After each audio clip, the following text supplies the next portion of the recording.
BJ, are you still there? Yeah, I'm still setting it up. Okay. Okay. Yeah, I think you're connected now. So go ahead. Okay. Great. I see from the chat that people asked me to speak up. So if you still feel you can't hear me well enough, just let me know. So, as I was previously saying, I presently work in Amsterdam, Netherlands. I work with Booking.com. I work as a data analyst, Booking.com. And there's a brief summary about me. As I go along, you'll know more about me because I'll make references to some of my experience while applying for the scholarship and while participating in the scholarship programs. So let's talk first about the Erasmus Mundus joint master's degree.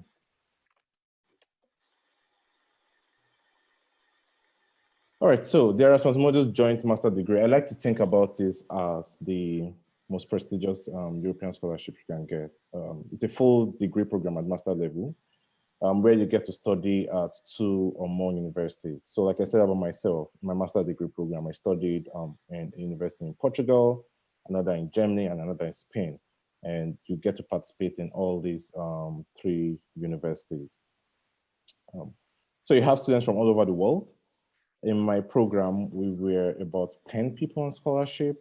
We had people from Jamaica, from the Philippines, from Nepal, from India, from all over. So it's also highly competitive. It's very competitive because the Erasmus Mundus Joint Master Degree program has what is called windows.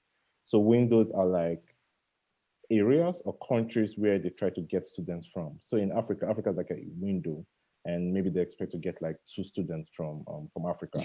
So it's highly competitive. So we're just like 2 from Africa. Me from Nigeria, another guy was from Ethiopia in my program, and then you get to mix with people from all over the world. People from all over the world. Now, unlike the Swedish scholarship, which I'm sure a lot of people are familiar with, you have about 123 master courses. I'll be sharing a link on how to get all these master's programs. And the master program differs. It ranges from like geospatial technologies, which I studied. You have criminology, you have arts, you have programs cutting across all field of study.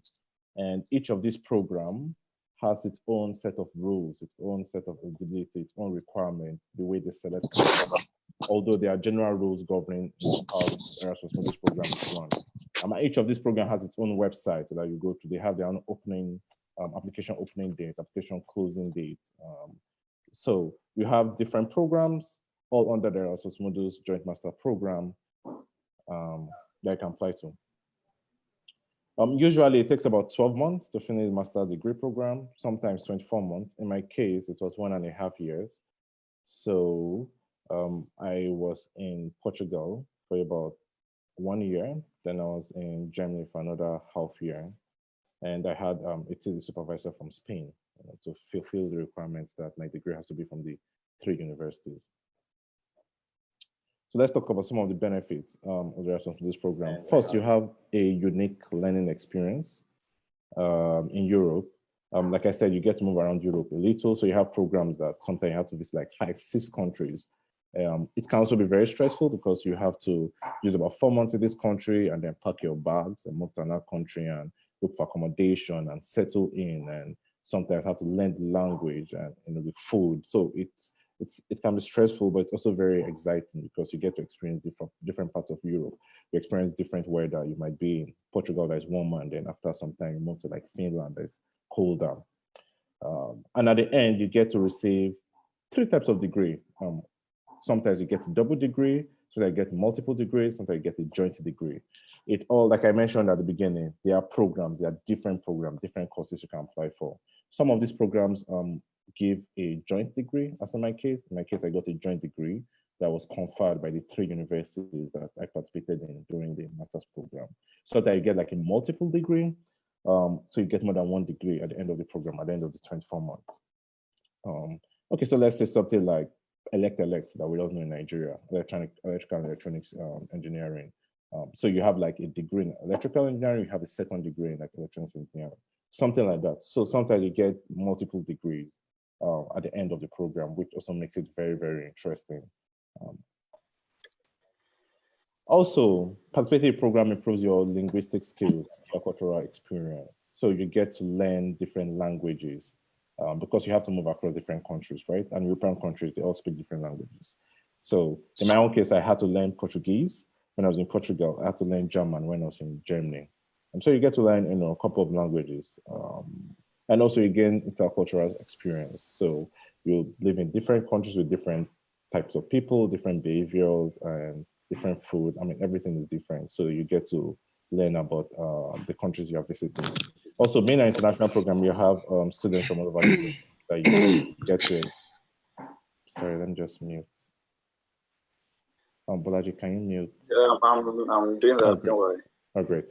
So you get to be in the same classroom with people from like Jamaica and Nepal and from all over the world, and then you get to share, your different individual experience, you get to network, you get to, learn a lot of things about your classmates, which can be also interesting. Lastly, it improves your employability. So like I said, the more you get a master's degree, right? And you're not just getting a master's degree, you're getting like a joint degree or multiple degree. And you're getting it from Europe. For the fact that you traveled across countries in Europe, it's also a very good way to sell yourself to prospective employers in future, right? So these are all the benefits, or some of the benefits you can think of at the moment, being part of the Erasmus Mundus program. So how much is the scholarship worth? You want to know if you will be comfortable on the scholarship. Well, first, the scholarship covers your tuition, your full tuition, up to about 9,000 euros per year. Basically, it covers all your tuition, summary, it covers your whole tuition for the year. So you don't have to bother about that. Also, you get the monthly allowance. So like I said, this Erasmus Mundus program is for like different programs across different countries, and each program has its own set of regulations, rules, although there are general guiding rules and regulations. So these figures might differ. So, but on the average, you get like a fixed monthly allowance of about 1,000 euros a month, which can make you, you'll be very comfortable, you'll be fine. In some cases, some programs, you get up to like 1,500. It varies from program to program, I mentioned earlier. You also get travel allowance for you to first come into Europe or to the country where you started the program, and also to move around in Europe. So for example, if you have to go to another university, another country, you'll get some travel allowance to move around. Ranges from like 1,000 to 3,000 euros, depending on a lot of factors. You get full health insurance. A lot of European countries make it compulsory that you get full health insurance once you're in a country. This is covered by the scholarship scheme. And you also get an installation allowance to allow you to settle in, which also varies from program to program, depending. Now, how do you apply for this scholarship? Like I said, you have different programs with its own rules and regulations. But generally, you have a list of master courses, which you can go through. If you like one or two, I think according to the rules of the Erasmus Mundus Consortium, you can only apply to a maximum of 2 or 3 programs at a time.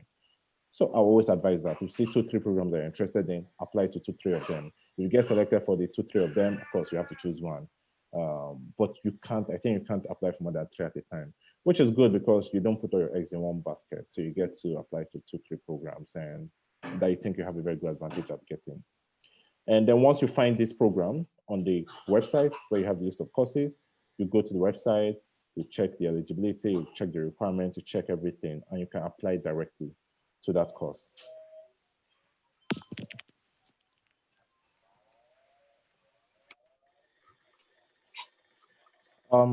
Yeah, so generally for programs starting in 2021, if you're thinking of applying to programs in 2020, it's already more or less late, right? But for programs that start in September 2021, you should target to apply in late 2020 or early 2021. So general applications, like I've always mentioned, each program has its own set of regulations, rules, although they are generally governed by it. They have a governing set of regulations, but generally application for programs open sometime in August, September, sometimes October, depending on the program, and they generally close in like January, February. So if you're thinking of applying for programs in September 2021, you should start gathering your documents and putting your documents together such that once it opens in September, October, you start applying. This is the website for the list of programs. Let me see if I can share it with you. Just a second. All right, can you see my screen? Can you see the browser? Are you seeing the presentation or the browser? No, we can't see your browser. All right, sorry. I'll just switch my sharing. Just a second.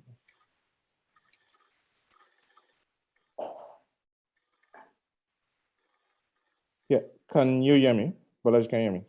Yeah, I can hear you. Awesome. Can you see my screen? Sure. The catalog. Okay. So you have so many programs. I've shared the link of this page I'm viewing to the chat, so you can view it there. So you have program ready from agriculture, architecture, decision, medicine, all over, I mean, from everywhere. And each of these programs has its own website where you can, for example, agricultural, food, and environmental policy. Click on it. You can go to their website, and then you can see a summary of what it is. Yeah, there's a website here. Exactly. So there's it. You can go about it. You can read about the admission requirement, the application deadlines, everything you need to know. So if you're interested in scholarship, I advise that you go through this catalog. Identify 2-3 programs. For the Erasmus program, you can apply to a maximum of about 3 programs at a time, and apply for the ones that you're interested in. Click on the links, go to the website, check the requirements, check everything you need to know, and yeah, apply. So now I have to switch my sharing back to the PowerPoint.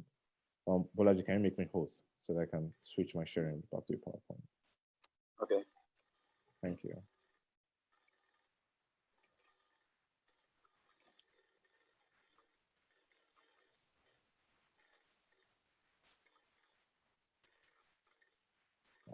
And we are back. Just a second. Let me make Bolaji host back.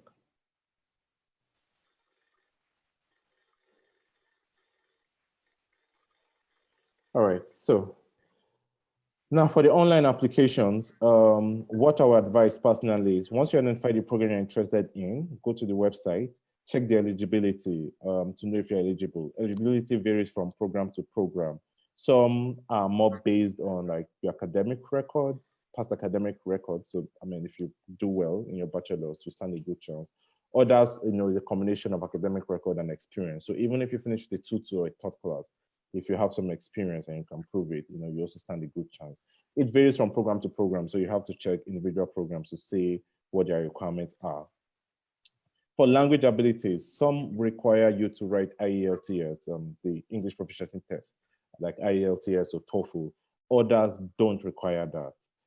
Others require that once you've had your bachelor degree or a bulk of your education, your past education in English, that you are good enough to apply. In my own case, the program I went for, I never had to write IELTS or TOEFL, any English proficiency test, because I just submitted the proof from my university, my bachelor's university, showing that I had all my education in English language, and that was sufficient enough to get the scholarship. So like I said, each program has its own requirements. You have to check individually each of them. Motivation letter, it's standard. Any scholarship you're applying for, you will need to write a well-crafted motivation letter telling your story in the most interesting way possible and telling them why you are the best fit for the program, right? And then references, you're always required to submit references.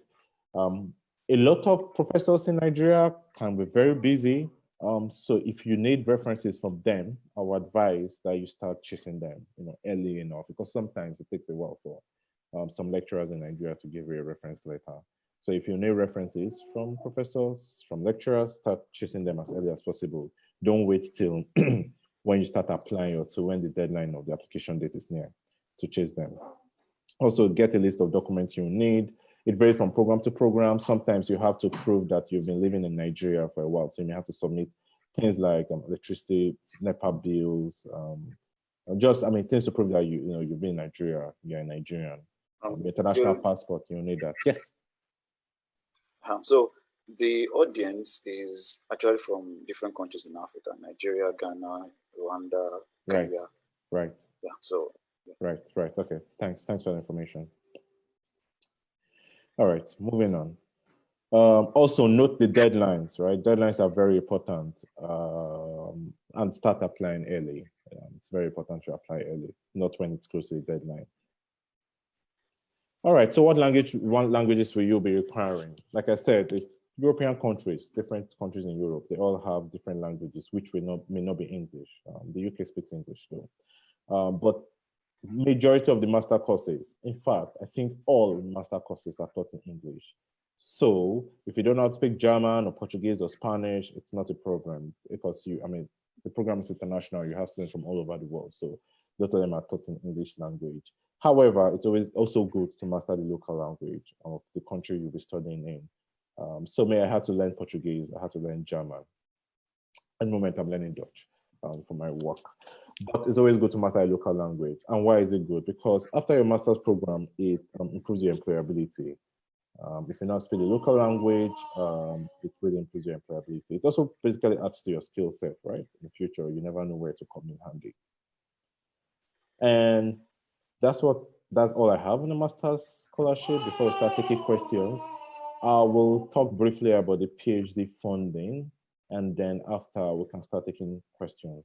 I understand that we are a bit late behind schedule, so I'll move fast on this one. Now, the Marie Curie funding is made up of about 4 types of funding, right? We have the research networks, we have individual fellowship, we have research and innovation staff exchanges, and we have the co-funding of regional, national, and international programs. These are 4 different types of funding available under the Marie Curie network. We'll be talking more about the research network, and specifically we'll be talking about the innovative training network, because that's where you have the doctoral study. The individual fellowship is more for postdoctoral studies. So, and then the remaining 2, the co-funding of regional, national, and international program and research and innovation staff, they're all separate funding, which I don't think anyone is interested in, at least in this audience.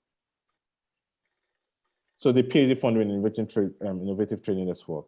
So the Marie Curie actions fund specific projects called innovative training network, right? Whenever I say Marie Curie actions, just take it as the European Union.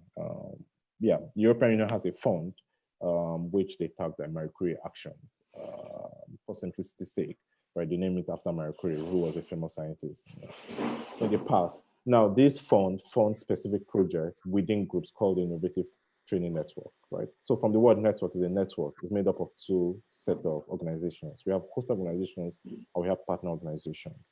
The host organizations are universities, basically. So you have this funding to work on this project that is being managed by 3-4 universities. In my case, it was being managed by 3 universities, one in Germany, one in Portugal, and one in Spain.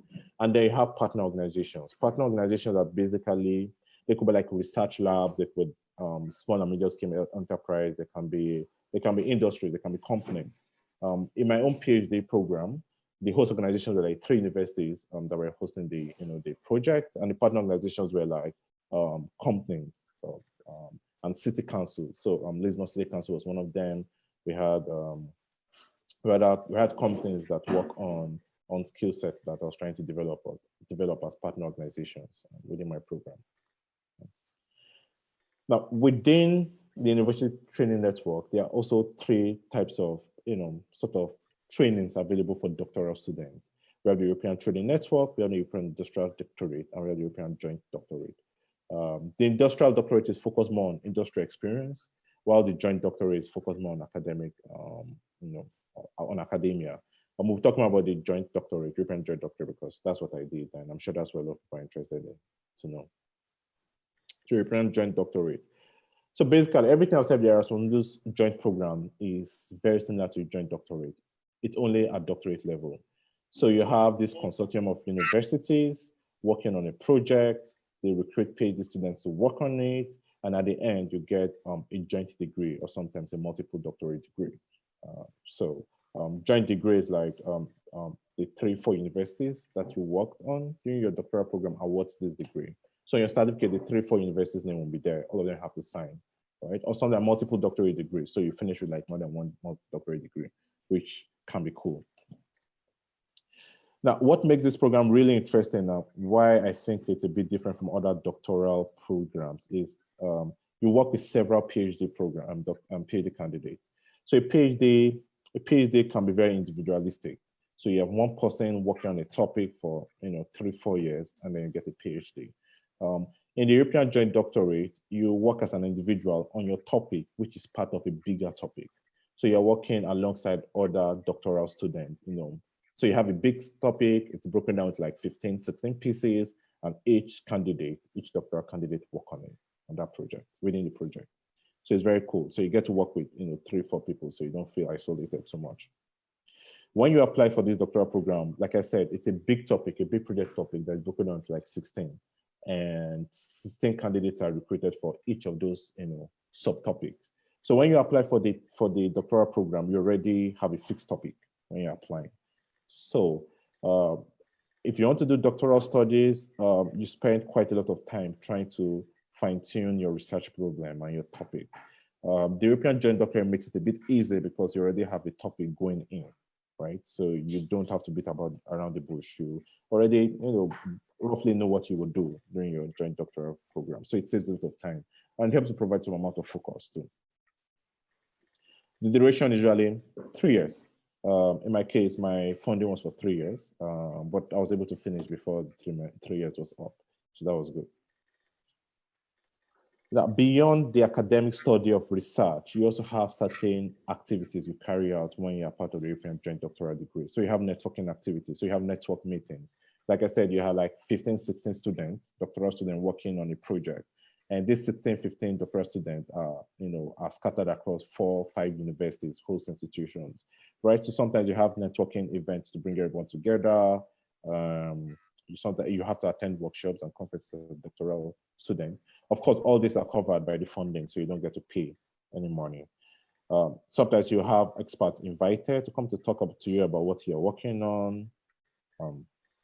Also, the European Union is really concerned about personal and career development. So once you join the program, you will be worked with to develop a career plan. So how you see yourself, what do you see yourself doing after doctoral studies? And all this will be handled by professional. There's what we call secondment. So just like the Erasmus Mundus master program, you get to move around university, participating host institution for the European Joint Doctorate too. So in my case, I was in Spain for a while during my PhD program, a master secondment.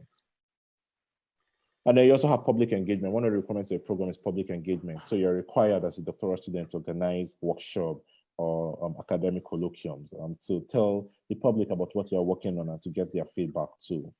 It's one of the requirements of the European Joint Doctorate activity. So you have so many activities that you have to do in the space of 3 years. It's really interesting. It can be stressful too, but believe me, it's very interesting because it's not just you working in a lab, locked in a lab for so long, for 3 years.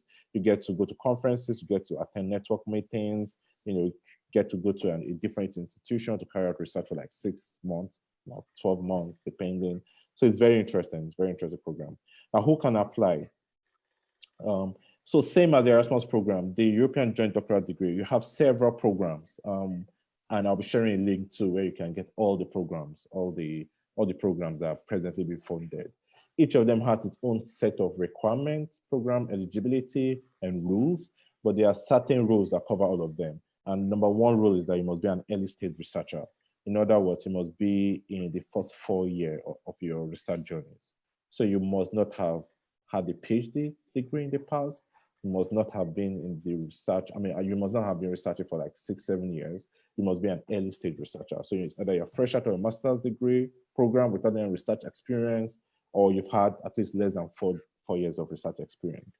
That's a huge requirement. Also, you must not hold a PhD yet, obviously. So a very strong point. Then lastly is you must not have resided in a European country for more than 12 months. in the last 3 years preceding when you start your doctoral program. It's also a very strong requirement. In my case, like I said, I had my master's degree program in 3 European countries too. I was lucky enough not to have stayed for up to 12 months in any of the in any of the European countries where I had my master's degree program. So I was eligible. Hold on. Yes. Adil? Yeah, I'm here. Yeah. On that point, is it not limited to the country hosting the program, the PhD program, or is it just all the countries hosting the program? Like you can't stay more. You shouldn't have stayed in the country hosting the program for more than 12 months. I believe it's the country hosting the program. Any of the countries, like I said, like 3-4 countries, you must not have resided in any of the countries hosting the program you're applying for more than 12 months for the last 3 years. Yeah, good point. Okay. Thanks for that. So in my own case, my master was also in Portugal, Germany, and Spain. I was lucky that I had not spent up to 12 months in any of them before I applied for my PhD funding. I had to prove that, so I had to submit like my international passport, with stamps showing when I entered and exited country. So I had to show like my air ticket, boarding passes, just to prove that I had not stayed in any country for more than 12 months. So they are very, very, very strong on that too. The program. And like I said, each project has its own individual requirements. You have to look it up on their website, go through, make sure you meet all the requirements before you apply. Else, if you don't meet any requirements, you'll not get the funding. So let's talk about the funding amount. As usual, you don't pay tuition at all if you get this funding. You get a living allowance of about 3,000 euros a month. This amount is taxed, right? So you don't get exactly this. Also, this varies from country to country. A correction is done for each country depending on the cost of living. European countries, you don't spend, cost of living is not the same all over. Some countries are cheaper than the others. So these amounts are adjusted depending on the cost of living. But on the average, you get about 3,100 euros a month as living allowance. Like I said, this money is taxed. The master degree program, the living allowance is not taxed. But this one is taxed because you are kind of employed by the university. So you have to pay taxes. It's got an income tax. Then you get a mobility allowance of about 600 euros a month in addition to the living allowance, right? This mobility allowance is not taxed. You get full health insurance, a requirement of European countries. Once you're in the country, you need health insurance. So full health insurance is covered by the funding. And lastly, you get a family allowance of about 500 euros a month. The family allowance applies if you are married or you have dependents that are kids on you. They don't have to be in Europe with you. They can remain in your country, but as long as you're married, they're able to prove legally married, and you're able to prove they're married, or you have kids that are dependent on you, you get an additional 500 euros a month. It's also not taxed. So as you can say, it's a very good, you'll be comfortable, you'll be fine with this funding in Europe for about 3 years. Now, where do you find the PhD positions? There are several websites. Just give me about 1 minute to copy and paste these links in the chat room so everyone can see and check.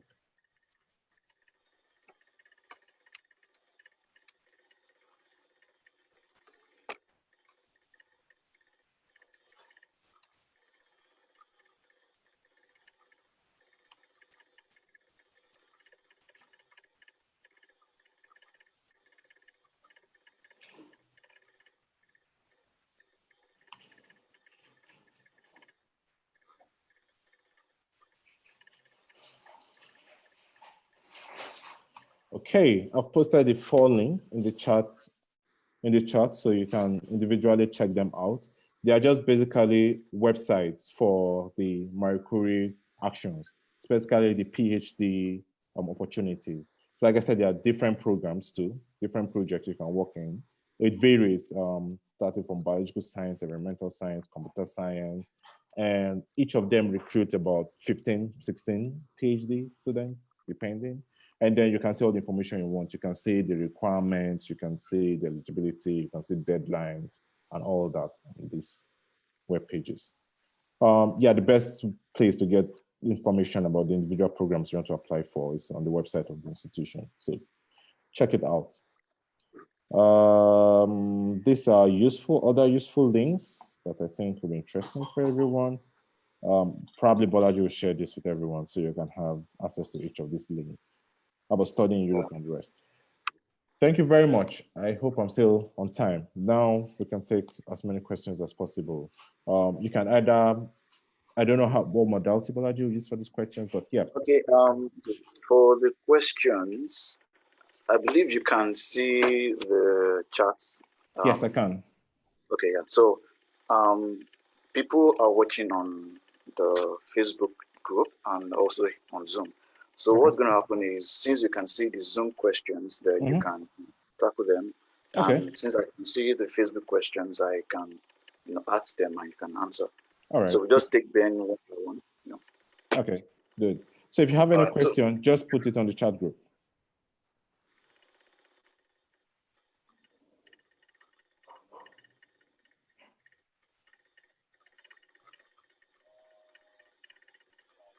I can't send any question yet. So if you have any question, put on the chat group. Questions about the Erasmus Mundus Master Program or the Marie Curie Action PhD Funding Program, let me know. All right, someone asked, Okonolato Lope, for the master program, what are the chances of getting it, since you said it is highly competitive? Just like everything in life, everything good in life, right? Everything is highly competitive. If you want to move forward in life, you have to push. Yes, the chance of getting it is, yeah, it's, you stand a good chance. I was able to get it, so I'm sure anyone can get it. It's highly competitive. Yes, it's highly competitive because you have people applying from all over the world, but you still stand a good chance of getting it. Like I advise, go through the program website, look exactly, they're very open, right? Each program is very open. They'll tell you exactly what they look at to select candidates. Sometimes they look, oh, your academic, and they even tell you how they weight it, So they might say your academic degree, they look at academic degree, they look at experience, they look at, I don't know, extracurricular activities you've done, they look at, and they tell you that, okay, academic degree will take like 0.3 or 30% of the weight, experience takes another 30%. So everything is open on the website. Go through each of those points, everything they require, things that make you eligible, and your application, try and tackle each of those points. That's what I would advise. Try to go through each of them. So if they said, for example, in my own case, they needed some international experience, I made this on my NYC, right? I told them that during my NYC, I served on the Millennium Development Goal, MDG, UN MDG, where I had to meet people and educate them and all that, and then I put my certificate. One more thing, always prove whatever you put in your application as much as possible. So if you say you have some work experience, try and put like your employment letter or things that show that, yes, you truly have this work experience, because anyone can claim anything, right? So always try and justify or prove everything you include in your application. Yeah. I will go to the next question. Oh, it's a lot of questions. I'll try and move faster. All right, someone is asking, are there direct PhD positions with BSc degree, just like we have in the US? Generally in Europe, unlike the US, you first have a BSc, then you have a master's degree, and they have a PhD program, a PhD degree.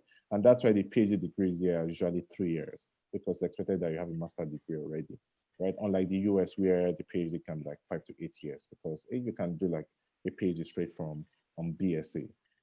I don't know of any of the PhD programs that you can get in straight from a BSc or having a BSc.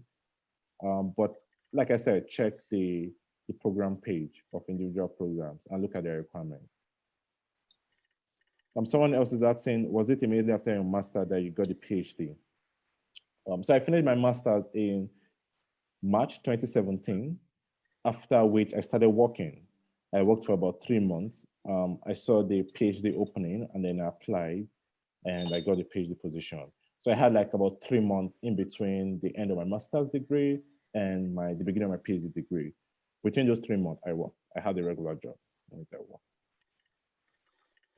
Someone's asking, Neftali is asking, is there any means of working in Sweden after school? I mean, fully residing in the country after schooling. Bolaji knows much about Sweden, but generally for the Erasmus Mundus program, depending on the country you finish your degree, they all have their individual policy, right? That determines if you're able to work, stay back and work after schooling there. So for example, in Germany, you are given a post-study work visa where you can use to look for a job, right? So if you finish your program in Germany, you can get that post-study work visa and then look for a job like everyone else. It varies from country to country, right? The UK too is introducing post-study work visas. So it varies from country to country. It's very important that the country you're going to, I know that a lot of people are concerned about getting jobs after they're studying in Europe. Go and study the policy of that country. A lot of European countries offer post-study work visas. If you're able to get post-study work visa, then you can stay in the country, look for a job, and then start working. For someone that yeah. Since the questions are getting so much, yes, it's a lot. Because I also have here on Facebook. Okay, let me pass this on Facebook questions. Okay.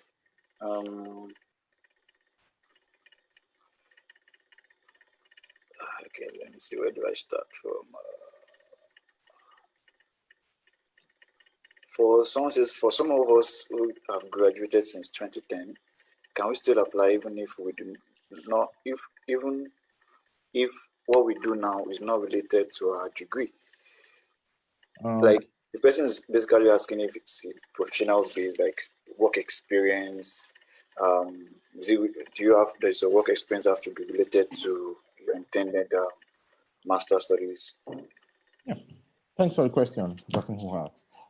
It really, really varies. Like I said, each individual program has its own requirements and tests that determine if you're eligible to apply. I would advise that you go on the website of the programs you're interested in. Some programs don't look at your experience at all, right? So they weight everything based on your degree, your bachelor's degree, what degree you have and what grade you finished with. Others look at both of them. So they look at if you have some experience in the program you're applying to, and if your bachelor's degree is also relevant to the program you're applying for. So it varies from program to program. I advise that you check the website of individual programs and then find out. You can also, if it's not outside the website, I can always send mails to the contact emails of the program on their website. Yeah. You know what? I'll be asking the questions on both platforms. So yeah, that's fine. That's fine. Okay, someone says, okay, what about HND? Does it have to be bachelor's degree for them to apply for Erasmus? Does it have to be? Can they apply with HND? It doesn't have to be a bachelor's degree, right? Different countries have different degree systems.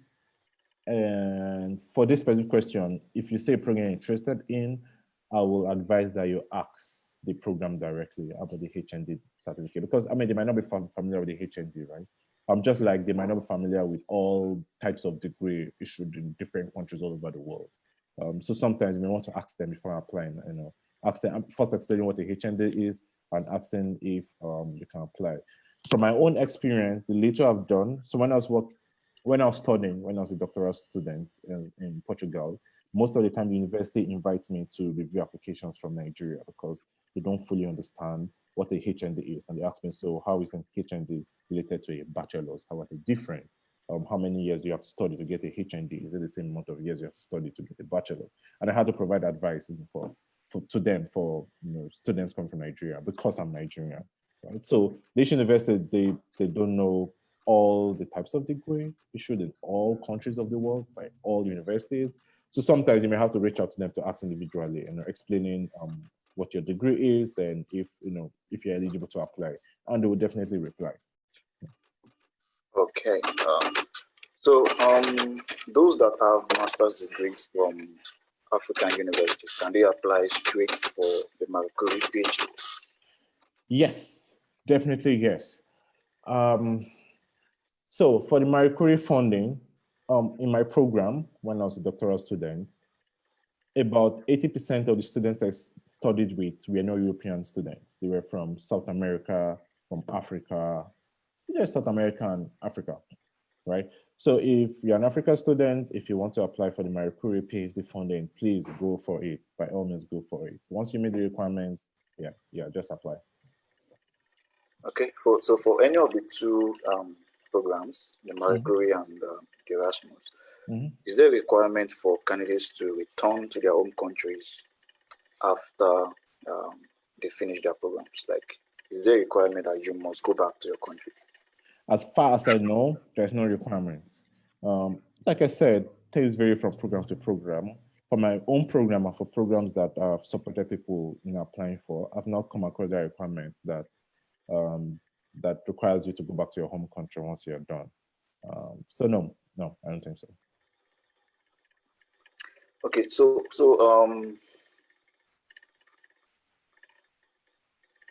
someone says so I applied for Erasmus.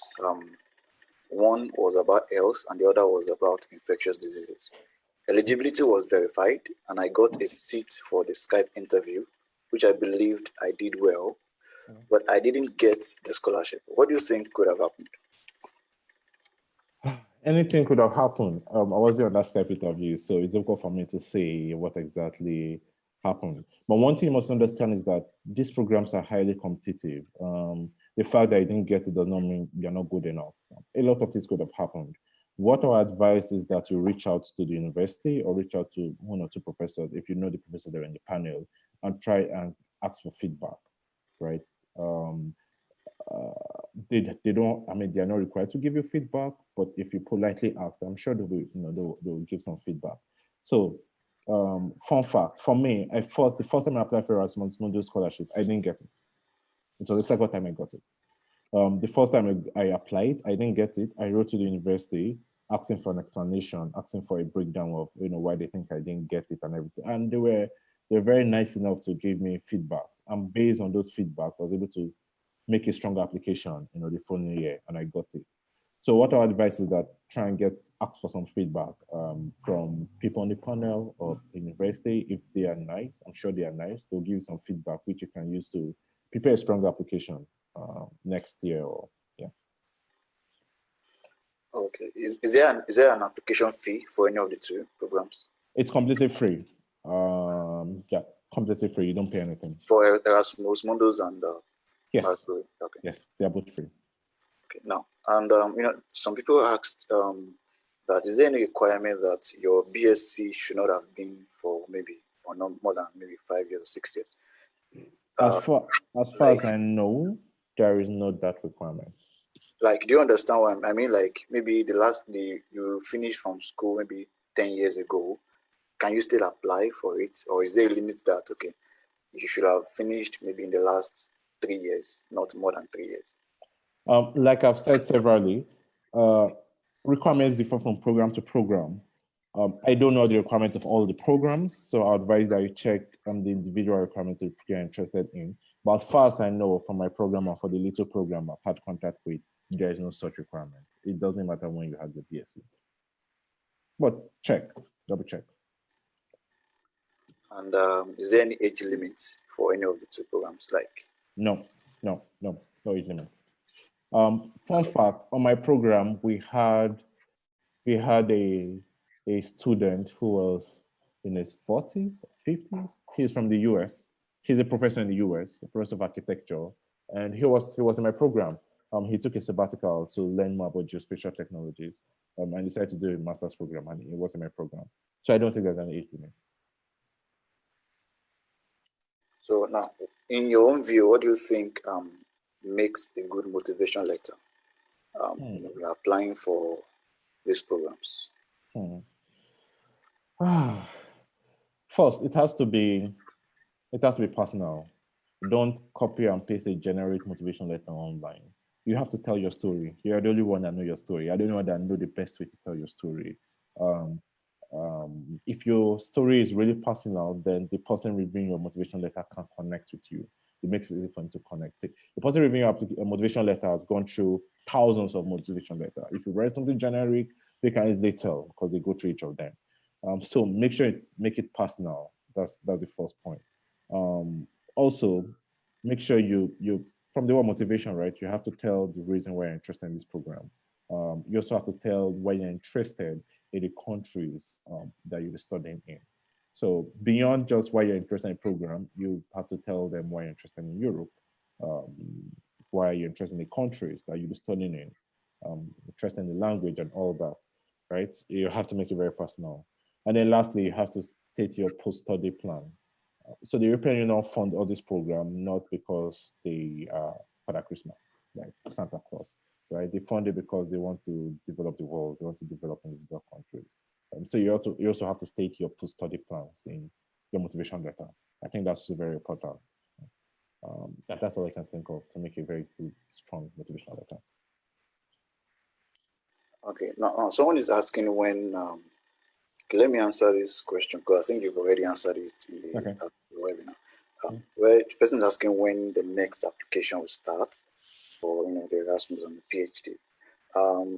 I think for the Erasmus Mundus there are different programs, and each of these programs, different master's programs in the program, in the Erasmus joint master's program, and they all have different schedules, different when they start, when the application starts, when the applications end, and the requirements. So they all have their different requirements. So as you said, you just need to go to the the website, the Erasmus Mundus scholarship website, and check which particular programs you are interested in, and click on it, and you find more details about when it's going to start, and all.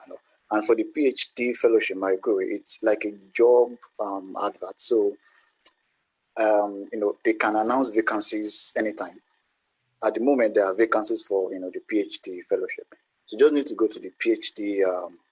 The Marie Curie PhD Fellowship website, and click on, go through. It's just like the PhD one, just like job adverts, PhD position. So just check the ones that you want, and check the requirements and apply for the one you want. I hope I'm correct. Yeah, you are right, Balaji. But let me just add one thing. For the master's program, roughly, generally, applications open sometimes in October and close sometimes in February. But like Balaji stated, each individual program has the exact date of opening and exact date of closing. But roughly, application opens in October. So for 2020, if you want to resume September 2020, applications will open roughly around October this year and close around January, February next year. Yeah. Okay. Now, so when you're applying for the Marie Curie, this is a question. Does the number of publications you have, does it matter? Like, does it improve your profile for the Marie Curie PhD fellowship? Like, you've published in this journal, does it improve, or does it matter at all? Yeah, so that's a very good question. Like I previously said again, each program has its own requirements. But definitely, if you're applying for a PhD program, even beyond Marie Curie, anywhere else, having publication gives you a very, very good advantage. Now, you're not required to have a publication because a PhD program is basically a research training, right? They're supposed to teach you how to have publications. But if you already have a publication, then that's a foot in the door. That's a good start. In my own case, when I applied for the PhD program, I already had a publication. Yeah, I already had one publication, which was from my master's degree thesis. So I published my master's degree thesis. It wasn't that great journal, right? But it was a publication, and I believe that gave me an advantage. So some of these programs are required to have publications because they are supposed to teach you how to write publications, right? But if you already have them, that's a foot in the door. That gives you a good advantage. So if you don't have a publication, don't be discouraged, still apply. If you already have one, then that's great.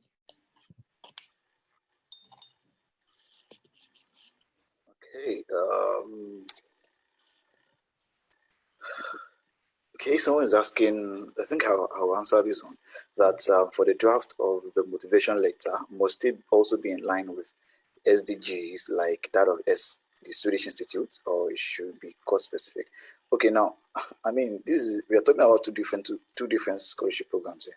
The Swedish Institute Scholarship Program and the Erasmus Mundus Master Scholarship. Totally different programs with different requirements. So from my own understanding, there's really nothing like SDG specific requirement for the Erasmus, like as you will have for the Swedish Institute. So they are totally different. So just go, to the website, the Erasmus Mundus website, and check all the requirements. Okay.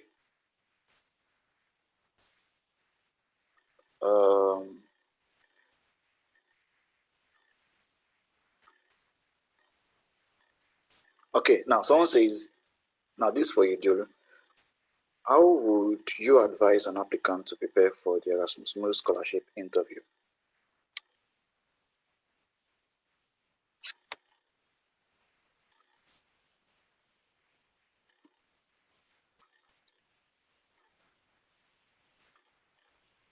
All right, yes, thank you. Can you go over the question again? Yeah, okay, so the question is, how would you advise an applicant to prepare for the Erasmus Mundus scholarship interview? All right, so first, some programs do interviews as part of the application process for Erasmus Mundus Masters. Others don't. In my own case, I never went through an interview, but I understand that some programs go through interviews. You have to go through an interview, a Skype interview to get in. I'll advise that you basically study what is required. In an interview, they'll be asking you about your past experience. They'll try and basically confirm what you have on your CV. So make sure you're very truthful in your CV and your motivation letter. Most likely you'll be talking more about what you have on your CV and your motivation letter, and then they'll ask questions and push them, ask some basic questions. So prepare very well to be asked about your CV and your motivation letter.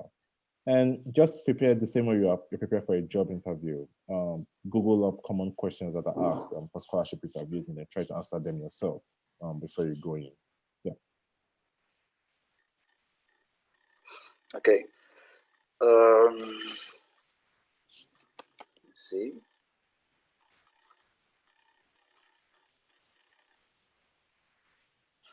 Okay, I think I should answer this question. Someone says,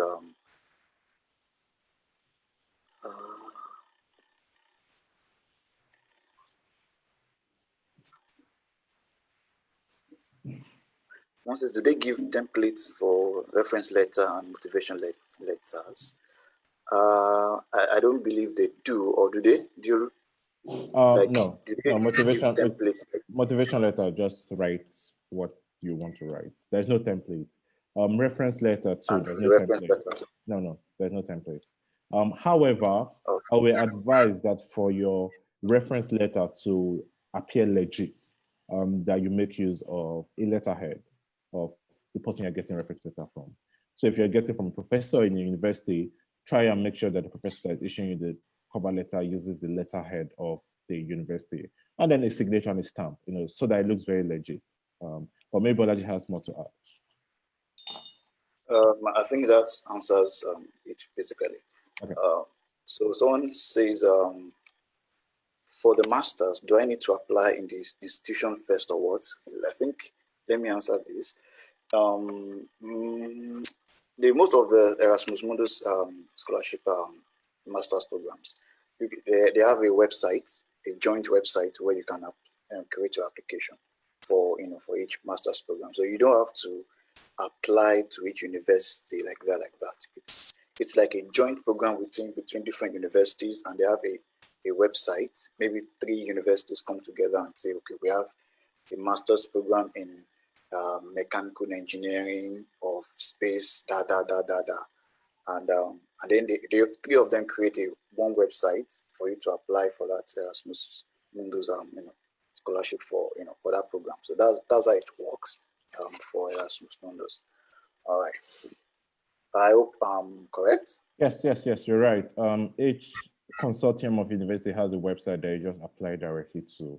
And then once you apply, you're applying for admission, you're applying for scholarship. It's all one single process. So you don't have to apply to universities individually. Okay. So you don't need to apply separately for maybe admissions first and scholarship later. No. Then it's joint, like you're applying for admission and scholarship at the same time. Yes. Okay.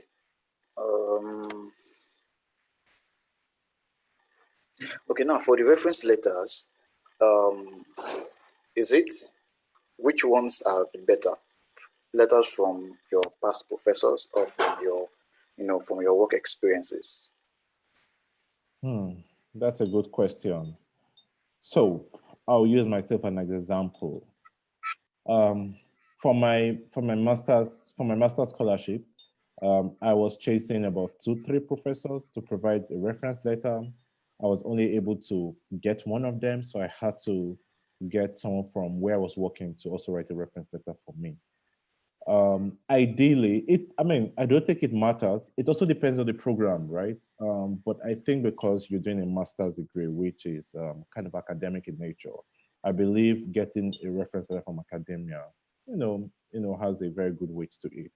But also, if you still can't get from academia, then the industry is not bad. Like I said, in my own experience, I tried getting from a professor in academia. I was only able to get one, so I had to tell my boss at work to write a reference letter for me, in addition to the one I got from academia. So also, good point. If you're thinking of getting a reference letter from anyone, it's better you start chasing them now. Don't wait till when the application deadline is closed. Start chasing them, because some of them are usually you want to get from top professors and people up there, and they're usually very busy people, and so it's better you start chasing them as soon as possible. Yeah. All right. So let's see. And is there any CGPA requirements for maybe the Erasmus Mundus and the Marie Curie? There is no CGPA requirement. So someone that has third class lower or third class can apply and get it. Yes, I've seen people with that apply and get it. But like I said, it's not about the grade you finish with in your BSc. Each program has its own requirements. Each program has what they look for, how they grade all applicants, which is not usually composed of just the grade from your bachelor's. Some things like your work experience sometimes count, things like your extracurricular activity, if you've done community service, if you've done, they look at if you have some international exposure, if you can prove that you have some international exposure, which does not mean that you have to leave the country, right? Like I said, in my own case, I made this of NYC. During NYC, I had to leave the state where I was from, the language where I speak, and I was moved to a different place entirely that I never grew up in. So I have some intercultural experience, and I use that as proof to prove that I have intercultural experience. And of course, I got scholarships. So I think that was good enough. So it's not just your grade. There are a variety of factors that are being looked at to determine if you get the scholarship or not. Okay. See.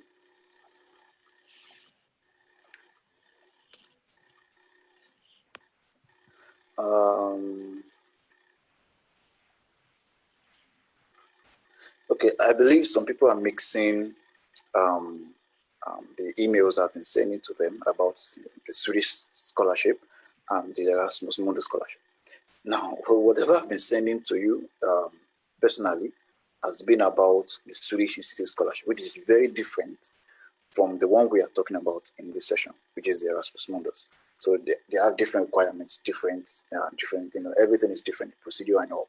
So don't mix the both of them. So that's that.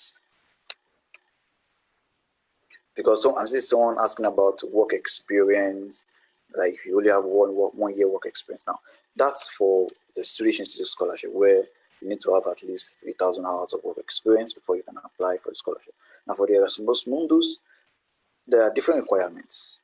It's not like in Sweden where, okay, for admission you need, there's a uniform requirement for all the master's programs. There's a, sort of in a way. But for the Erasmus Mundus, there are different, programs, different requirements. So you just need to check what the requirements are for the Erasmus Mundus master's program you are interested in. So it's all about the requirements and reading and studying and learning. Okay. I see someone also asking about the transcript and how they're going to be sent and everything. Now, all this information depends on different Erasmus Mundus master's programs. They can be different. Some of them can say, upload it. Some of them can say, okay, you need to send them by post or somehow. So you just need to check what the requirements are for the master's programs, the Erasmus Mundus master's programs you are interested in. All right.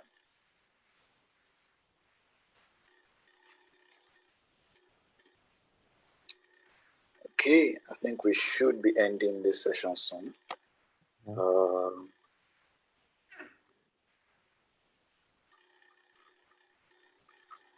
wait for more questions. Maybe one or two more questions. I can see someone asking here, for PhD admission, do I need to get a supervisor first? Let me just answer that.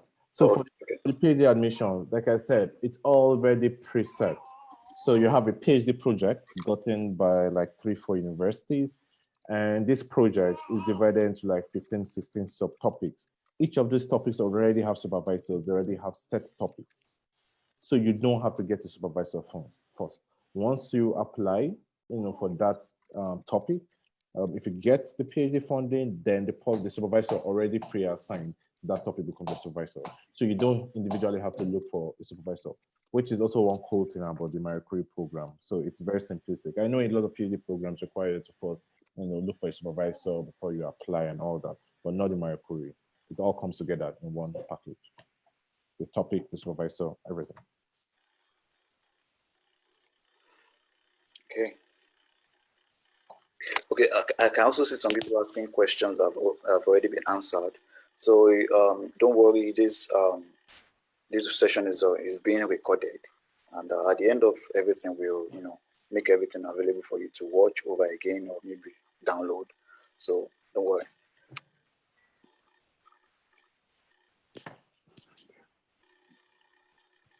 For someone that has his master's studies in the UK for a year, is a person eligible for PhD Marie Curie fund? Yes, I believe you are eligible because you have a master's degree and you've not had a PhD degree before, so you are eligible. So yeah, but I believe maybe the person is asking about the requirement that you must not have resided in a European country where you'll be taking this for 12 months. If you're applying for a PhD program, as long as not in the UK, if you're applying for a Marie Curie program, as long as not the UK, I think you're eligible. One of the requirements is you must not have resided in a country that you'll be taking the PhD program in the past 12 months preceding when you start, right, in the past 2 years. So if you had a master's degree in the UK, I advise you look for a PhD program that does not include UK as one of the host institutions to be eligible. Okay.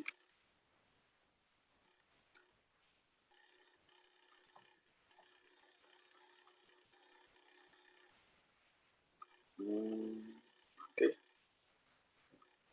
So looking for more questions.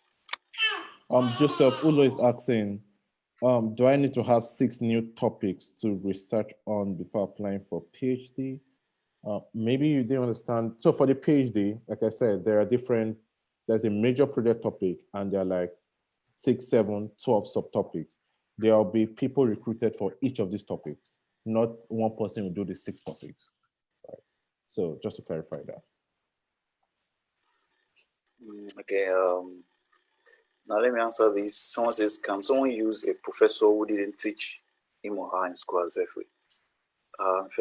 Well, my own comment is, if you're going to be using someone, if you're going to be, getting a reference letter from someone, you should know, it should be someone that, knows about your, maybe if it's a professor, knows about your academic experience, your academic abilities or research abilities and all and all. So the reference letter, the idea of the reference letter is someone who, knows about you and your work and can say that, yes, I can vouch for this person's work. And so at the end of the day, it also matters the person's profile. The person is a professor, maybe the head of department. It really carries a lot of weight when the person, vouches for you and all. So at the end of the day, it's all about the person knows about you, can recommend you. So that's the idea about it.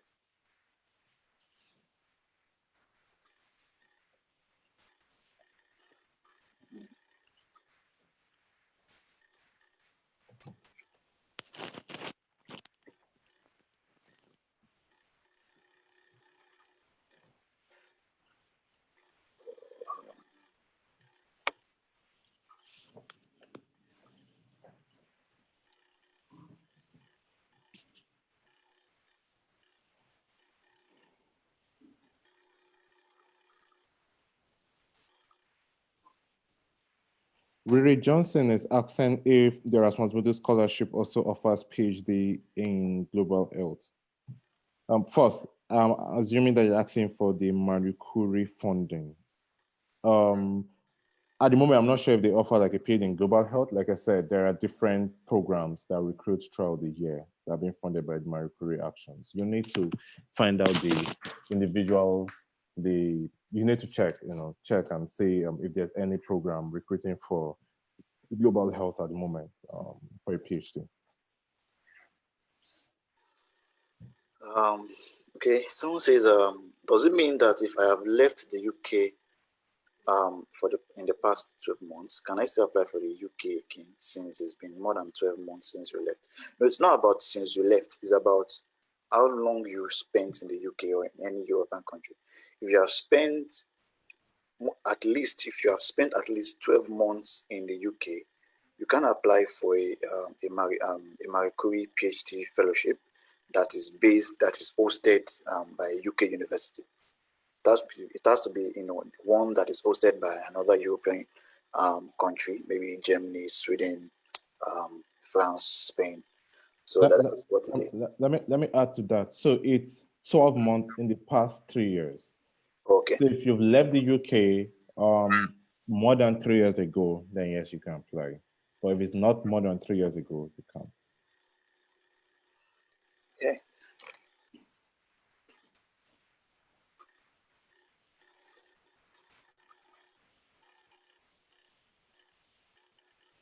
Someone is asking, for the Marie Curie PhD scholarships, does masters with thesis or without thesis count?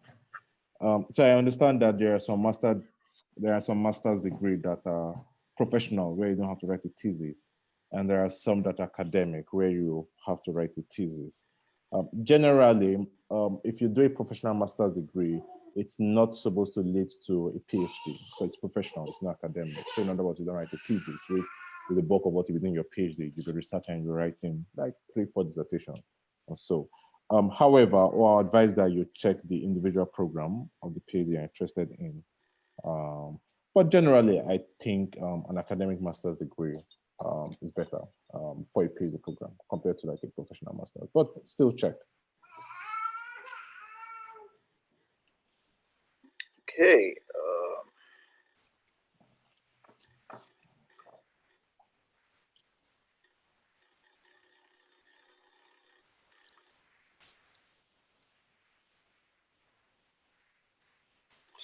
All right. Now, COVID-19. Yes. How do you think it's going to affect the applications for Erasmus Mundus and traveling and all?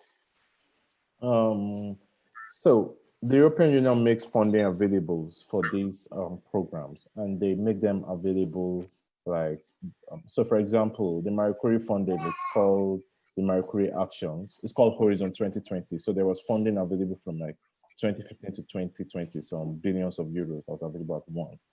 So I don't think it will affect application cycles. I don't think it will affect the number of applicants. I don't think it will affect the number of scholarships that will be available. However, what might affect if the whole COVID situation does not die down before resumption is, you may have to, there might have to be like some remote, maybe some remote resumptions or remote online teaching since people can't travel and people can't meet in person. But in terms of the number of scholarships available, in terms of application cycles, I don't think it will affect.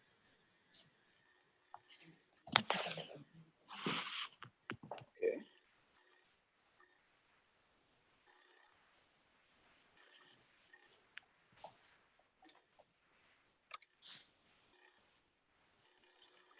Okay, let me also add that if you are interested in more information about the Erasmus Mundus and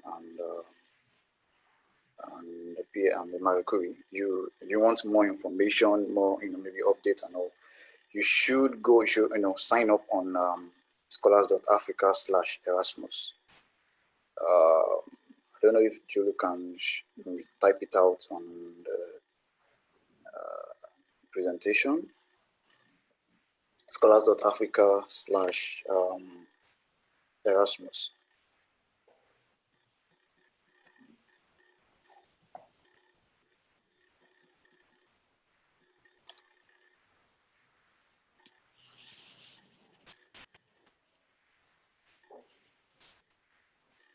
Okay, let me just put it here in the Scholars.Africa slash Erasmus.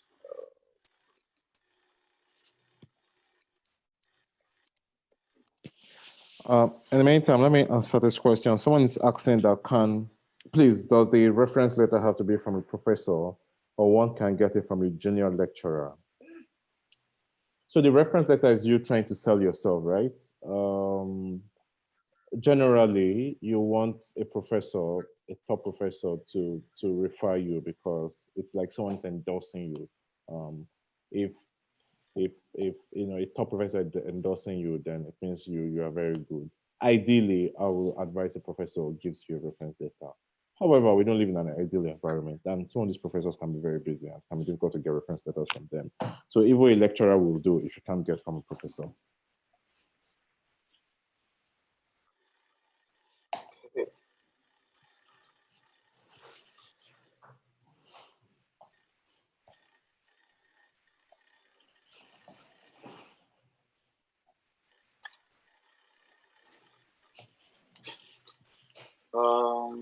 I think we can end the session now. So because we've answered a lot of questions. If you want more information, you can just sign up for more updates about the Erasmus Mundus scholarship and all at Scholars.Africa / Erasmus. Let me see if I can do that. Let me share my screen. Okay, I'll stop sharing. Okay.